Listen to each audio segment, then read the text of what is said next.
Alright, welcome back to the channel, everybody. Appreciate you guys coming back, and if you're new to the channel, I appreciate you coming and checking it out. If you like what you see, make sure you hit that subscribe button for me. In this video today, what we're doing is we're going to the state of Missouri. Yeah, you heard me right, the state of Missouri, the Show Me State. I have 3 BFRO reports that I'm going to give you guys, and I'm going to show you these locations with Google Earth Maps like I always do. So let's get to it. Okay, this incident occurred in Missouri, Lafayette County, in the summer of 2003, in July. Now, this incident occurred to a deputy sheriff, and as you guys know, deputy sheriffs know how to check things out and observe. So he's a very good witness, is what I'm trying to say. So, without further ado, let's get into it. In the year of 2002-2003, around 3 a.m. during the summertime, I was leaving my girlfriend's house in Dover, Missouri, which is located on the Missouri River bluffs. At the time, there were only 2 houses located in that area on Coal Mine Road. One of the properties was owned by Kerr Orchard, which was in the midst of its apple season, and the other property was owned by the Dunkel family, who raised livestock. I was driving a blue Escort ZX2 south on Coal Mine Road from my girlfriend's house on the gravel road approaching the S-curve. As I rounded the first half of the S-curve, my headlights lit up a large, dark, sparkly reflective object with yellow eye glow in the middle of the road. I began to slow down my car, and the reflective object hurried to the side of the road, still on all fours. As I got closer to the unknown object, initially I thought it was a black bear, which is uncommon in this area. All of a sudden, the object stood up on 2 feet, broadsided, and froze as I continued to approach it in my car. At this time, I observed an unknown creature that was fully covered in extremely long, approximately 8 to 10 inches long, matted hair. The hair was black and gray and fully covered the creature except for the chest, shoulder area, where the creature's skin appeared to be much lighter. I could see large pectoral muscles in the creature, and at this time, I knew the unknown creature was a male. The creature had very broad shoulders and extremely long arms that hung down beyond its kneecaps. I could not see the face or hands because of the long hair covering its body. The creature appeared to be approximately 8 feet tall and towered above my vehicle as I was about 15 feet away from it, still driving slowly down the gravel road. I would estimate him to be 500 pounds or more and was solid muscle. When I passed him, I was so scared and downshifted my clutch to second, almost killing my engine. As I continued my drive home to Lexington, Missouri, I could not believe what I had encountered. The next day, I told my mom and dad and brothers about what I saw. Before the sighting, I had driven home from that area in Dover, Missouri for 5 years and have never seen anything like it before. There is no question about what I saw that night. I now know without a doubt I saw a male Bigfoot. In my opinion, the Bigfoot I observed appeared to be an unknown giant ape that has not been identified by scientists yet. Okay, our next Missouri encounter happened in Ozark County in 1985 in wintertime. I was just a kid when I saw it. I was sitting in the back of an old Chevy Citation at the time. It was pretty new. My uncle was driving and my aunt was in the passenger seat, and my little cousin, who was around 4 or 5 at the time, was sitting in the back with me. We're coming home, and I believe from visiting family or something. My aunt and uncle lived down this old dirt road around 2 miles, and right before their driveway, which was on the left, was an old dry branch or a creek that ran across the road. And it did not have a concrete slab to cross over it, so you had to slow down a little to cross. Directly to the right of the creek was an old driveway leading to an old abandoned house, which no one had lived in for years.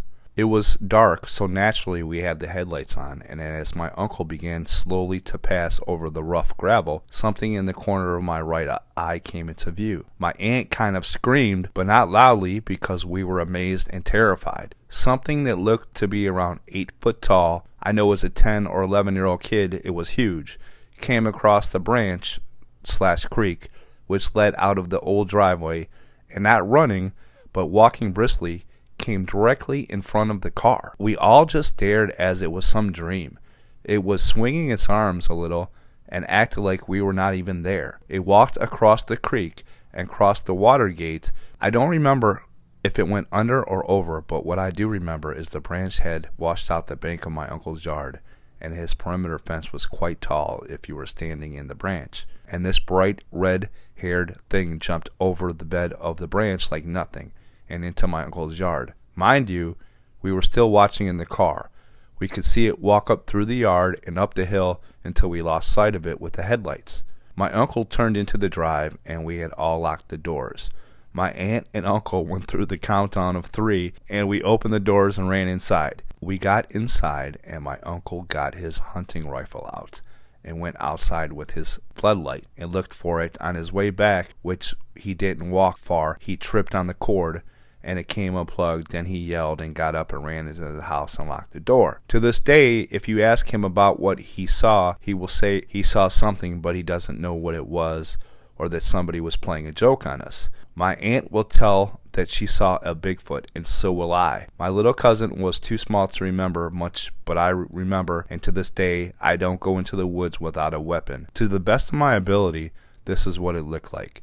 It was around 7 to 8 foot tall, completely covered in red hair, and one feature I remember is it looked like its arms were almost as long as its legs, and it was not afraid of us. Also, at that time, there was a man I do not remember who, but lived in the area and was at the local store there in Southern Missouri, and was telling everyone he had seen Bigfoot, and no one believed him, so none of us ever made much mention to it except to family or close friends. But I believe I know what I saw. Okay, this next encounter happened in Howell County, Missouri, July 1967, near Noblet Lake. Many times I have tried to write about this major event in my life, but I find it too difficult to tell it just like it happened. It seems as though I have missed many details. I do not like to relive the event. Since I can never forget it, I might as well share it with you. I was born and raised on a farm about 10 miles from the nearest town in the Ozarks. The farm had a wooded area that was connected to the Mark Twain National Forest. I had a neighbor friend that I played with as a child. She lived about a half a mile down a gravel road, where we would walk back and forth to each other's homes. That summer I was 12 years old. It was a summer evening, and I had walked up to my friend's house playing. It would soon be dusk and time for me to go home. I had been taught to watch out for snakes and wild animals. It was starting to turn dusk just as the old gravel road dropped off into a hollow. It was always a few shades darker in the hollow, as both sides of the road were lined with trees and foliage, acting as a canopy. I guess I was not paying as much attention as I knew I should have been.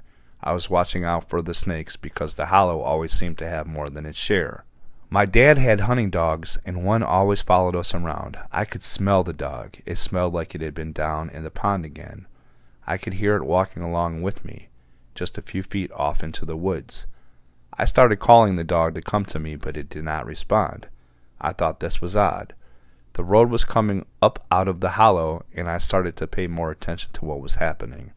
I could finally hear the dog coming toward me. It stepped out of the woods onto the gravel road to my right and just behind me. The hair on the back of my neck started to crawl. Something was not right, and I could feel it. I looked down and a little to my right, expecting to see the dog, but all I saw was 2 huge, hairy feet. Suddenly, I turned my head back toward the road and froze in my tracks. My feet became rooted in the ground as a wave of fear washed over me. My mouth was dry as a bone. I could not have uttered a word. Even though I was so frightened, I could not help myself. I had to look. I had to see what was standing next to me. I slowly turned to my right again, but this time I looked over my shoulder, right into a hairy body. It was within arm's reach. As I lifted my eyes, they traveled up as it was very tall. I saw nipples under a reddish thick hair. It was not fur. Finally, I was looking into a face. It was watching me very closely. The whites of the eyes were reddish, and his pupils were a bluish color. I looked away and down at my feet. I did not know how I was going to get away from this creature. It was tall and stocky built. It could have killed me if it had wanted to. I put one foot out slowly and walked as though I had rocks tied to my feet. The distance from where I first saw the creature and home seemed like an eternity. At last I was at the door of my house. My body was so tense it hurt to move. I was so afraid but knew I had to look to check where it was. It was still behind me. I could not allow the thing to enter my home, so I slowly turned my head to look behind me. I had only turned a little when I saw it standing down the drive a short ways. There was a cedar tree along the driveway, and his hand was close to the top of the tree. It still watched me, and then it just dropped his hand and in about 3 strides disappeared into the forest. I then cried out. It must have been a strange or horrible scream because my dad came running. I could hardly tell him what had happened. He knew something had happened, so he got his rifle and searched around the house. Dusk was falling fast when he returned. I was so relieved to see him return safe. He started trying to calm me down and reassure me. He tried to convince me it could be a bear because everything can be explained, and maybe I should not repeat it to anyone else. I know he was only trying to protect me by his words. It took only 2 years to finally have an idea what that was I encountered. Then a TV program came on, The Legend of Sasquatch. Then my dad said, "Sis, is that what you saw a few years ago?" I said, "Close enough." I have spent a lot of sleepless nights since that awful evening, and I wonder what would have happened if I would have reacted differently.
So there you have it.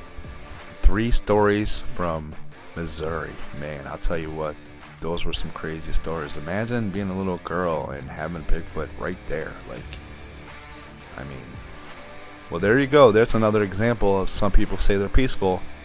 Clearly that Bigfoot could have snatched that little girl and took her away, right? And that Bigfoot chose not to. Like I always say, I think it comes down to personalities. Anyway, hope you guys liked the video. If you did, make sure you hit that like button for me. And if you're new to the channel, go ahead and hit that subscribe button and that notification bell. I'd appreciate it. Help me grow this channel. Until next time, remember, where there is a WILLSTAR, there is a way. We will see you guys later.